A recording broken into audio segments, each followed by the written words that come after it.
Türkiye'nin baş naziri Hakan Fidan'dan Amerika ve İran arasında ateşkəslə bağlı kritik bir açıklama geldi.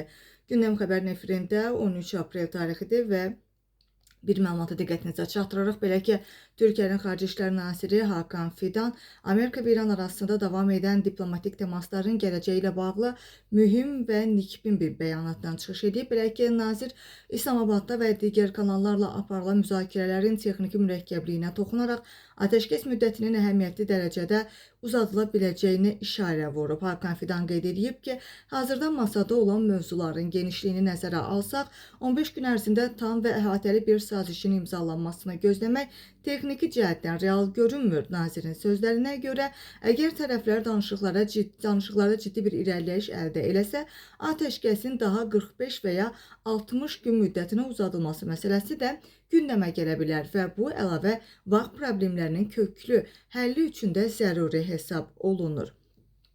Türkiye tərəfi həmçinin hesab edir ki, diplomatik prosesin qırılmaması üçün bu cür texniki atəşkəs fasilələri hər iki tərəfə manevr imkanı yaradır və hərbi əməliyyatların da bərpasının qarşısını alır və Fidanın bu çıxışı Türkiyənin Amerika və İran arasında gərginliyi azaltmaq üçün aktiv diplomatik fəaliyyətini davam etdirdiyini və tərəflər arasında da orta yolun tapılmasına çalışdığını təsdiqləyirlər. Analitiklər isə hesab edirlər ki, neftin qiymətinin $100 keçməsi və qlobal iqtisadi təzyiqlər fonunda Türkiyənin bu təklifi həm Vaşinqton, həm də Tehran üçün nəfəslik rolunu oynaya bilər və ateşkəsin aprelin 21-dən sonra uzadılması ehtimalı bazarlarda ehtiyatlı dərəcədə bir sakitlik yaradıb.